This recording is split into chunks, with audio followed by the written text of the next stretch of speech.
Magandang umaga po sa inyo mga guys. Ngayon nais ko lang bigyan ng pansin kasi sa panahon po natin ngayon maraming mga nagtuturo na di umano si Jesucristo ay tunay na Diyos. At meron silang ginagamit na talata na di umano yun ay nagpapatotoo na si Jesucristo ay tunay na Diyos. Ang ginagamit po nilang talata, yung Juan 17, talatang 3, na kung saan ay isang bahagi ng kabanata ng Juan 17, na kung saan si Jesucristo noon ay nanalangin sa Getsemani bago siya hulihin. Yan po ang bibigyan nating pansin kung baga ang talatang yan ay nagpapatunay na si Jesucristo ay tunay na Diyos. So, basahin po muna natin, pakinggan niyo muna yung talata. Ang ilalaman ng Juan 17, talatang 1 hanggang 3 ng kabanata 17. Ang mga bagay na ito ay sinalita ni Jesus at sa pagtingala ng kanyang mga mata sa langit ay sinabi niya, Ama, dumating na ang oras, luwalhatiin mo ang iyong anak upang ikaw ay luwalhatiin ng anak. At ito ang buhay na walang hanggan, na ikaw ay makilala nila na iisang Diyos na tunay at siyang iyong sinugo sa makitwidbagay si Jesucristo. Napansin niyo mga guys yung second person pronoun na ikaw, nasa English ay you, may nakaturo sa araw, na yun po ay pinatutungkulan ng iisang Diyos na tunay. Kung papansinin niyo, bago po banggatin yung at, yung conjunction na at, ay binanggit po muna yung iisang Diyos na tunay. Kaya maliwanag po na yung iisang Diyos na tunay ay tumutukoy doon sa ikaw na ang kausap ni Jesucristo na Ama. Hindi po tumutukoy yan kasama yung sinugo, si Jesucristo. Magkahiwalay po yan. Kaya yung pong iisang Diyos na tunay, inuulit ko po, ay binanggit bago po binanggit yung conjunction na at. Kaya maliwanag na tumutukoy lamang ito sa Ama ng Panginoong Jesucristo. Sana nakuha niyo po yung talata doon po sa Juan 17, talatang 3. Kung mapapansin nyo po, tignan natin kung sino po talaga ang tunay na Diyos na binabanggit sa Juan 17:3. Kasi doon po sa iba, yun daw pong Juan 17:3, kasama daw po si Jesucristo doon na tunay na Diyos din. Hindi lang daw po yung Ama doon.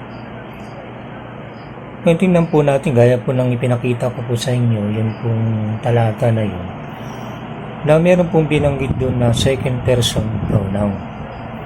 Kanino po ba tumutukoy yung second person pronoun na you, yung ikaw? Maliwanag po na yun po ay tumutukoy sa kausap ni Jesucristo. Nasa talatang 1, may kausap po si Kristo. Tumingala po siya sa langit at binanggit niya na Ama. Sa makatwid, ang kausap po ng Panginoong Jesucristo ay yung Ama. At yung second person pronoun ay tumutukoy dun sa kausap niya, yung Ama. Na sabi niya na ikaw ay makilala nila na iisang Diyos na tunay.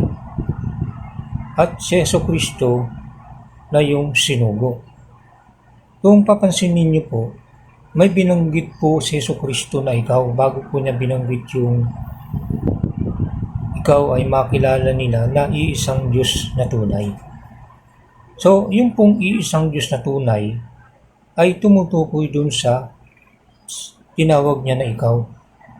Hindi po kasama si Jesucristo doon. Paano po nating natiyak na hindi po siya kasama? Kasi po, bago po banggitin yung conjunction na at, yung N, ay binanggit po muna yung iisang Diyos na tunay. Kaya, ang iisang Diyos na tunay na binabanggit doon ay tumutukoy lamang sa Ama. Yung pong tinawag ni Kristo na ikaw. Hindi po kasama si Jesucristo. Pero kung ang at ay nauna dun sa iisang Diyos na tunay, ay kasama si Jesucristo doon. Pero hindi po eh. Makikita po natin dun sa talata na binanggit yung iisang Diyos na tunay, no? Bago banggitin yung conjunction. Kaya kitang-kita po natin, ang tamang unawa po talaga dyan na ang iisang Diyos na tunay na pinatutungkulan talaga dyan ay walang iba kundi yung ikaw, yung Ama na tinawag ni Kristo sa talatang 1. Kaya po nga binanggit ni Kristo ikaw para hindi po siguro malito yung mga mambabasa. Kasi kung hindi niya babanggitin yung ikaw, ay mas lalo nang malilito kung kanino tumutukoy yung isang Diyos na tunay. Pero mabigat na po yun. Kung mapapansin nyo, kasi binanggit yung ikaw yung you. That they may know you, the only true God. Pansinin nyo po yan maging sa English. Na that they may know you, the only true God. Na ikaw ay makilala nila na iisang Diyos na tunay. Kaya po si Jesucristo, no, pagkatapos ng salita o conjunction na at saka siya binanggit, siyang iyong sinugo sa makatwid bagay si Jesucristo. So, ipinakilala ni Jesucristo ang sarili niya bilang isinugo ng ikaw. Sino ba yung ikaw? Yung Ama. Sinugo siya ng Ama. Kaya doon po sa pagbabanggit ng 1:17 ay hindi po kasama si Jesucristo dyan na tunay na Diyos. So lumalabas po na pag gano'n ang unawa, dalawang tunay na Diyos.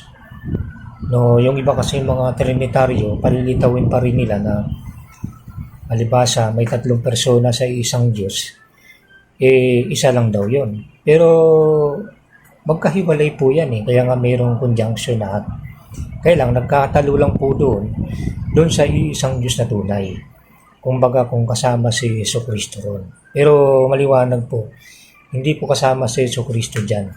Sapagkat bago po banggitin yung at ay nauna na pong banggitin yung isang Diyos na tunay, nakasama na po doon sa second person na pronoun na yun, na tumutukoy po sa Ama.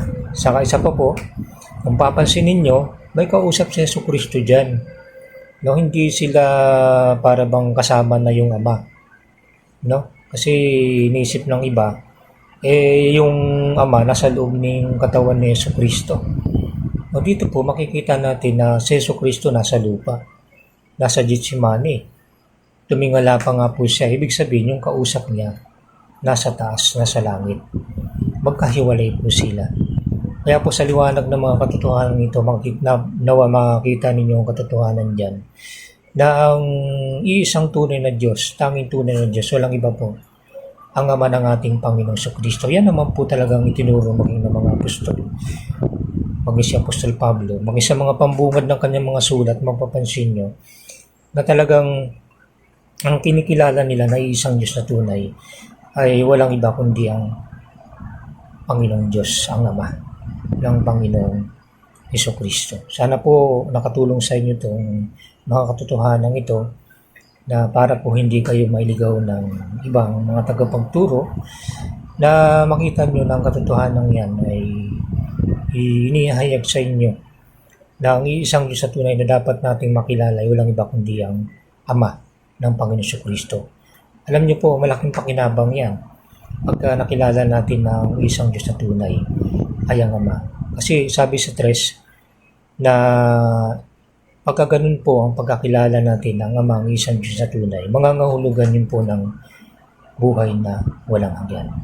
This means eternal life. Sabi nga sa verse 3 sa English, sa New International Version.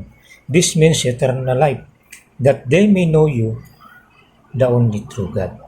Kaya po sana tanggapin natin ang katotohanan yan na ang Ama lamang ang iisang Diyos na tunay, ang Ama ng ating Panginoong Kristo. Marami pong salamat.